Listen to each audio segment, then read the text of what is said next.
Alright, magandang araw ng August 12 mga tol, pinagbabayad ng Amerika ang Iran para sa mga pinsalang naidulot ng gera mga tol. Hindi lamang mga tol sa mga nangyayaring gera ngayon, kundi maging sa mga nagdaang dekada ng pakikipagdigma. So pinagbabayad ng Amerika mga tol ng danyos itong Iran. Pag-usapan natin to mga tol, samahan ninyo ako.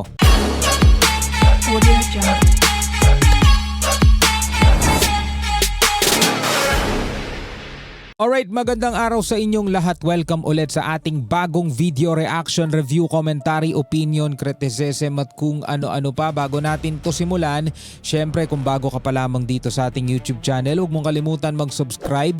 Click mo na rin ang notification bell para ma-notify ka whenever na may mga bago tayong reaction videong tulad nito. So ito ang laman ng balitang pag-uusapan natin ngayon mga tol, no? Naniningil ang Amerika o pinagbabayad ng US itong Iran, no, sa mga danyos, sa mga pinsala na dulot daw ng giyera, no? Hindi lang sa kasalukuyan mga tol, di ba nangyayari ngayon yung mga giyera sa kanila, pero maging sa mga nagdaang dekada na ng pakikipagdigma. Eto mga tol, panoorin natin itong balita mula rito sa UNTV News and Rescue. Samahan ninyo ako mga tol.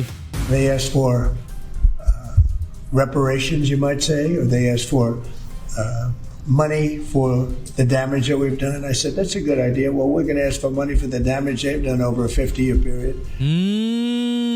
So ito yung naging tugon ni Trump doon sa panibagong demand ng Iran na magbayad ng Amerika mga tol. So ngayon, sabi ng Amerika, di pagbabayarin din natin sila, no? Ayan o, balikan natin ha.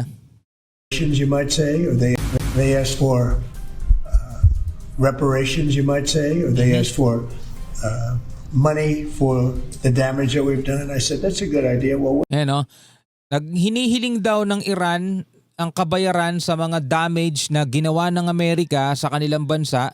Sabing ganun ni Trump, oh, that's a good idea. E di sisingilin din natin sila doon sa kanilang mga naidulot na pinsala. we're going to ask for money for the damage they've done over a 50-year period. Over 50-year period, sabing ganun. So if there's damages to be paid, I think Iran should pay those damages. Pagbabayarin ni United States President Donald Trump ang Iran sa mga napinsala nito sa mga nagdaang dekada ng digmaan, lalo na sa Amerika. Partikular na tinutukoy nito ay ang mga buhay na nasawi sa hanay ng US military. Kumbaga ito yung rebuttals ng Amerika mga tol doon sa demand ng Iran dahil nga naghumihiling ang Iran na magbayad ang Amerika sa mga damages na naitulot nito sa mga pag-atake, siguro sa mga airstrike na ginawa ng Amerika dito sa Iran. So sabing ganun ni Trump, di kung ganun, naniningil sila, di sisingilin din natin sila, sabing ganun. No, pinagbabayad ng Amerika ang Iran para sa mga damages na rin for over 50-year period, sabing ganun mga tol. Tugon ito ng US sa hinihingi umanong $300 billion na compensation ng Iran sa mga napinsala ng Amerika at Israel sa kanila mula nang magsimula ang giyera. Isa rin umano itong kondisyon upang ganap na buksan ng Iran ang Strait of Hormuz. Kondisyon. O tigilan nito ang agresyon sa mga barko sa nasabing strait. Sinabi ni Trump na nabanggit na niya ito sa mga US negotiator na isama ito sa susunod nilang pakikipag-usap. Hanggang sa kasalukuyan, hindi kinukumpirma ng Iran na may negosasyong nagaganap sa pagitan nila ng Amerika. Kaya hindi natin alam mga tol kung meron nga ba talagang negosasyong nagaganap. Kasi isang panig lang ang nagsasabi na merong negosasyong nangyayari, which is panig lamang ng Amerika. Sila yung nagsasabi na may negosasyong nangyayari pero yan ay hindi kinukumpirma nitong Iran. Laging sinasabi ng Iran na oman lamang daw ang kanilang kanegosasyon kaugnay dito sa pagkontrol sa Strait of Hormuz. Pero ang Amerika, hindi daw nila kanegosasyon yan.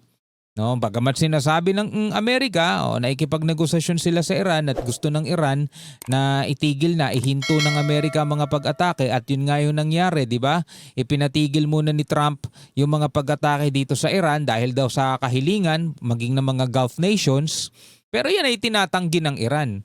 At ngayon nga sa panibagong ulat mga tol is naniningil ang Iran ng 300 bilyon mahigit, no?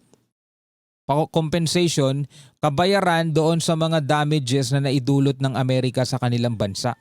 Tuloy natin. Ayon kay Iran Foreign Ministry Syed Abbas Araghchi, bagaman nagsisikap ang mga mediator na buhayin muli ang peace talks, nananatili ang kanilang paninindigan na hindi sila makikiharap hanggat hindi inaamin ng Washington ang kanilang mga paglabag at hindi sila nagbabayad sa paglabag nito. So eto si Abbas Araghchi na mismo ang nagsabi, mga tol, ito'y hindi basta-basta kung sino-sino lang dito sa Iran, no?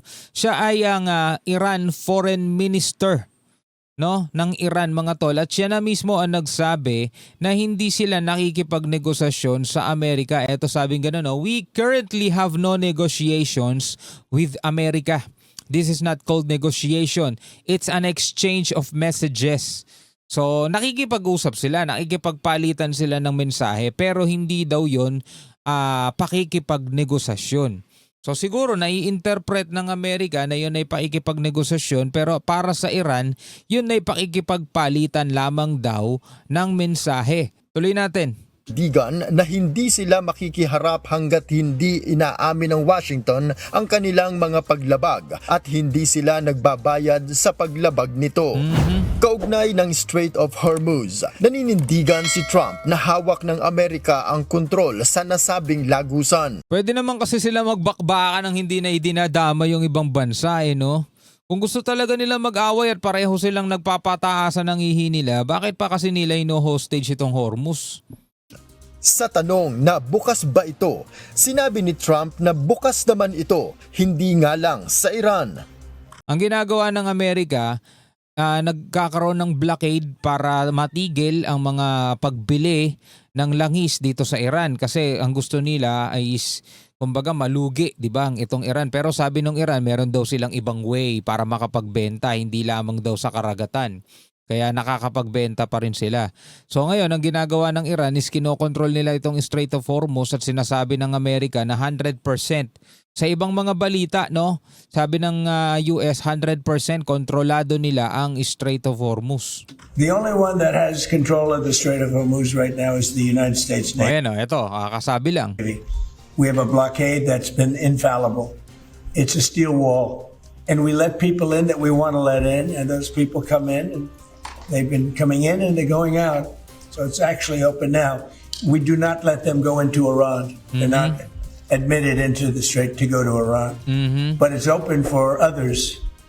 Ang Iran Bukas, pero hindi pwedeng pumunta sa Iran, no? Hindi pwedeng doon pumunta sa mga daungan ng Iran, at kung galing ka doon, hindi ka rin makakalabas. naman, mariin ang pahayag na nasa kanila ang pamamahala sa Hormuz Strait at walang makakadaan kung hindi makikipag-ugnayan sa kanila.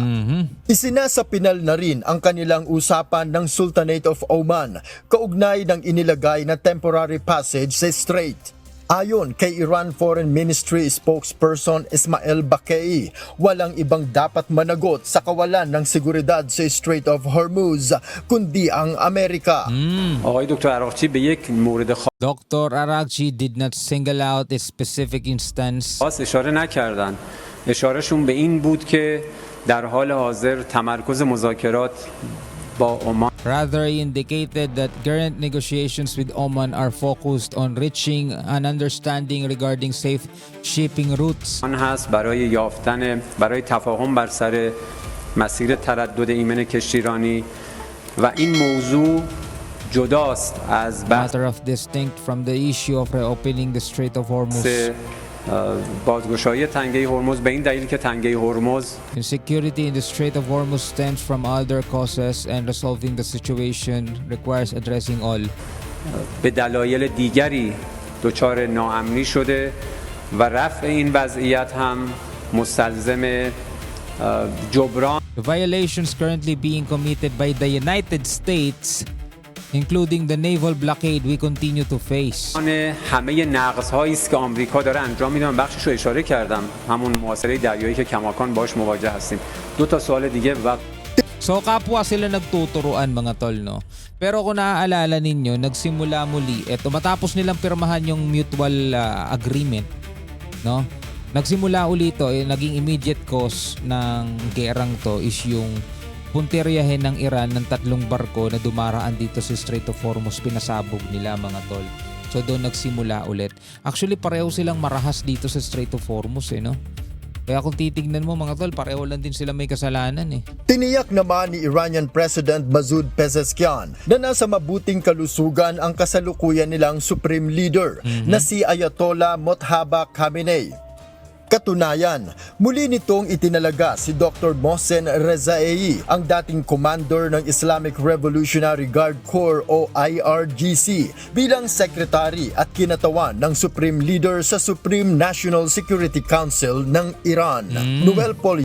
Alright mga kapatid, eto ano ang inyong masasabi sa balitang ito ngayon Kumbaga yung sinasabi ni Trump na pagbabayarin ang Iran sa mga napinsala ng giyera is tugon doon sa hinihiling ng Iran na magbayad ang Amerika ng 300 bilyon mahigit na danyos, bayad doon sa mga sira, doon na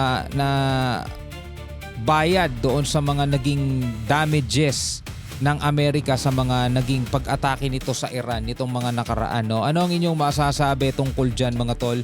Pwede kayo magbigay ng inyong komento sa comment section sa ibaba. Hanggang sa muli, peace out.